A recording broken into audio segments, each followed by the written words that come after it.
Καλημέρα σας, καλημέρα σε όλους. Είμαστε προνοητικοί άνθρωποι. Είδα τη φωτογραφία. Ναι. Φοβερό αυτό. Εγώ τείνω να καταλήξω το εξής, ότι βάζανε φώτα οι άνθρωποι, τους περίσσεψαν δύο, σου λέει πάντα κουβαλάμε τώρα πίσω, βάλτε εδώ πέρα, κάποτε θα γίνει δρόμος. Κάποτε. Έτσι. Ή μπορεί να ήταν δρόμος και να τον εγκατάστρεψαν. Μπορεί και αυτό να έγινε. Απίστευτο. Λοιπόν, πάμε να δούμε τώρα αυτή τη συζήτηση που φουντώνει για την περίφημη πράσινη φορολογία. Είναι γεγονός, χωρίς ακριβώς να ξέρουν το μέγεθος οι πολίτες, όλα αυτά που ακούμε και ακούνε έχουν τρομάξει λίγο. Σου λέει έρχεται μαζική φορολογία σε όλα τα πάντα. Είναι έτσι?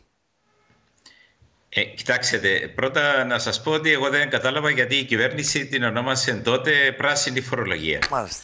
Είναι μια απόφαση η οποία πήρε η τότε κυβέρνηση, η προηγούμενη κυβέρνηση από μόνη της και ανάλαβε την ευθύνη να επιβάλλει αυτές τις φορολογίες μέσα στο Ταμείο Ανάκαμψης, στο σχέδιο του Ταμείου Ανάκαμψης που εστήλαμε στην Ευρωπαϊκή Ένωση. Άρα τώρα είμαστε υπόχρεοι, εφόσον τα αποφάσισαν αυτοί, να εφαρμόσουν αυτές τις φορολογίες. Ναι. Μιλούμε για 4 φορολογίες. Είναι στα σκουπίδια, στο νερό, στην ενέργεια και θα φορολογήσουν και κάθε διαμονή σε ξενοδοχείο. Ναι. Αν θέλετε να εξηγήσω... Να εξηγήσουμε, βέβαια να εξηγήσουμε. Ναι. Να πάμε πρώτα στα σκουπίδια. Ναι. Στα σκουπίδια η εισήγηση που έχουν κάνει είναι όταν πηγαίνει ένα φορτηγό της τοπικής αρχής στη Κόση, στο Πεντάκομο ή στο Χιτή της Πάφου κτλ. Τότε την ώρα που να μπαίνει εκεί, επειδή τα φορτηγά ζυγίζονται, γιατί η πληρωμή γίνεται με το βάρος, τότε λέει θα σου βάζω επιπλέον με τον τόνο και 35 ευρώ φόρο. Μάλιστα. Υπόψη είναι ότι περίπου ένα φορτηγό ενός δήμου ή μιας κοινότητας πληρώνει γύρω στα 40 κάτι ευρώ τον τόνο. Είναι κάπου εκεί. Οπότε όταν έρθεις να βάλεις 35 ευρώ τον τόνο πάνω στα σκουπίδια που παραδίδει ο Δήμος, σημαίνει ότι διπλασιάζεις τα έξοδα του Δήμου όσον αφορά την παράδοση των σκουπιδιών.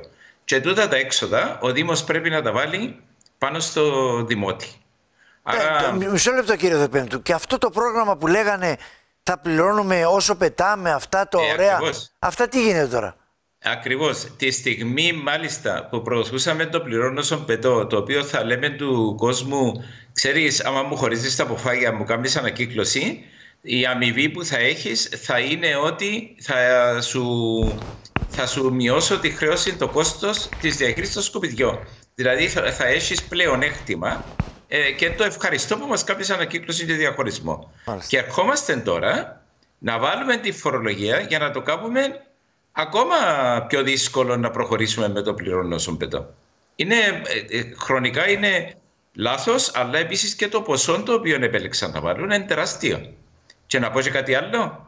Ξέρετε ότι μέσα στην νομοθεσία δεν επιτρέπεται στο Δήμο να έχει αύξηση πέρα ενός ποσοστού. Πώς θα μαζέψει πίσω τα λεφτά του ο Δήμος ή η κοινότητα? Απαγορεύεται να έχεις μεγάλες αυξήσεις. Εδώ μιλούμε για 100% αύξηση στο κόστος παράδοσης των σκουπιδιών.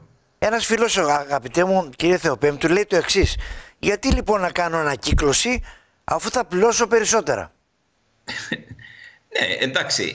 Άμα κάνεις ανακύκλωση και χωρίσουμε και τα αποφάγια, η θεωρία του πληρώνω όσον πετώ είναι χωρίς μου τα αποφάγια, χωρίς μου τα ανακυκλώσιμα υλικά και θα πληρώσεις μόνο για αυτά που θα πετάξεις. Άρα, αυτά που θα πετάξεις είναι περίπου γύρω στα 40% του διεπέτασες πριν. Άρα μιλούμε για μείωση περίπου 50% στο κόστος του πολίτη στην τοπική αυτοδιοίκηση. Μιλούμε για σοβαρή μείωση των εξόδων του πολίτη, άμα εφαρμοστεί το πληρώνω όσον πετώ σωστά. Τώρα, όσον αφορά το νερό, η αύξηση, πράσινη φορολογία. Εντάξει, αυτό δεν το έχω καταλάβει τον τρόπο που σκεφτήκαν να βάλουν τη φορολογία, εκτός του ότι και για τα 3 θέματα που έχουν βάλει, που έχουν επιλέξει, να σας πω ότι περιμένουμε σοβαρών πρόστιμων ή αν θέλετε καταδίκες που την Ευρωπαϊκή Ένωση. Στα σκουπίδια έχουμε ήδη 2-3 διαδικασίες εναντίον μας που ξεκίνησαν. Στο νερό μας καταδίκασαν γιατί δεν έκαναμε τα αποχαιρετικά συστήματα που έπρεπε να κάνουμε. Τους είπαμε μη μας βάλετε πρόστιμο και θα τα κάνουμε την ημερομηνία. Η ημερομηνία δεν πρόκειται να τα κάνουμε, δεν τα κάναμε και περιμένουν τη μεγάλη τιμωρία την οποία έρχεται και υποψιάζουμε ότι θα μαζέψουν λεφτά για να πληρώσουν και αυτό το πρόστιμο.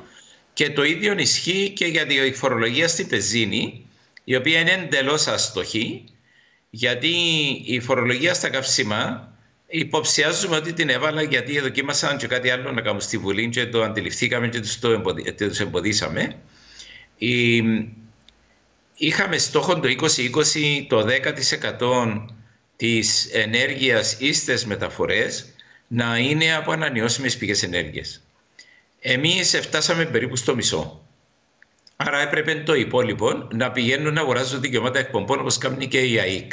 Μάλιστα. Και μιλούσαμε για πάνω από 100 εκατομμύρια κόστους. Μάλιστα.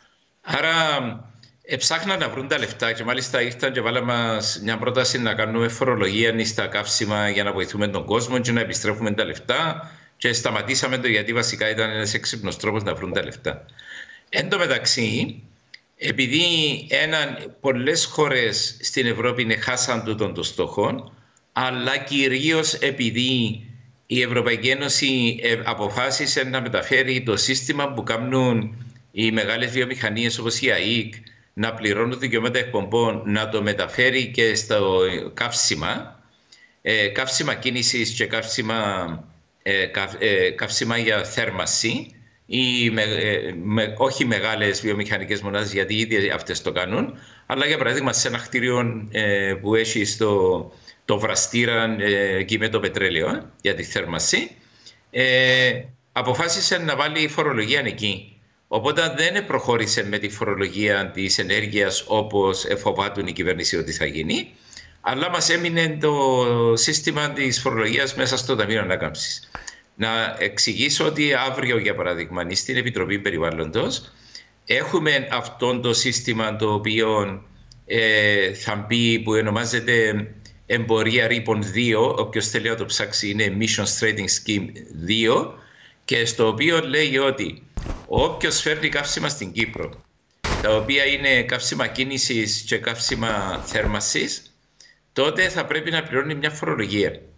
Και η φορολογία αυτή βασικά θα αγοράζει δικαιώματα εκπομπών, θα μεταφέρεται το κόστος αυτό φυσικά στα καύσιμα.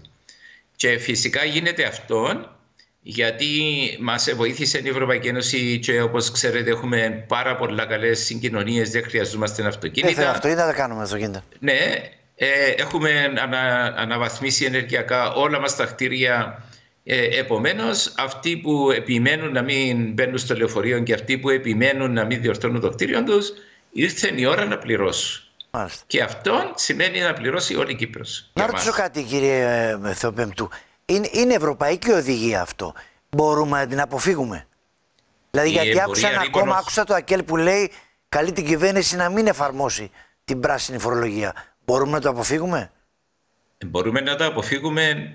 Δεν είναι ευρωπαϊκή οδηγία. Επαναλαμβάνω, είναι έμπνευση κυπριακή που το εβάλαμε μόνοι μας μέσα στο Ταμείο Ανάκαμψης. Δεν υπάρχει νομική υποχρέωση να το κάνεις από πλευράς οδηγιών ή κανονισμών, αλλά υπάρχει υποχρέωση να το κάνεις διότι το πρόσθεσες μόνος σου και ανάλαβες μόνος σου την ευθύνη μέσα στο Ταμείο Ανάκαμψης. Μάλιστα. Φοβερό. Λοιπόν, υπάρχει και το άλλο το οποίο είναι η φορολογία των διανυκτερεύσεων, που φωνάζουν και οι ξενοδόχοι, γιατί είναι κάτι το οποίο είναι έτσι λίγο αόριστο και αυτή τη στιγμή κάνεις κρατήσεις για την επόμενη τουριστική περίοδο και δεν ξέρουν το τι γίνεται εκεί. Το κάνουν στην Ευρώπη αυτό, χρεώνουν τη βραδιά, παίρνουν και ένα ποσοστό φορολογίας εκεί. Χαμός. Λοιπόν, αγαπητέ μου κύριε Θεοπέμπτου, σας ευχαριστώ πάρα πολύ για ακόμη μια φορά. Εγώ σας ευχαριστώ. Καλή συνέχεια να έχετε.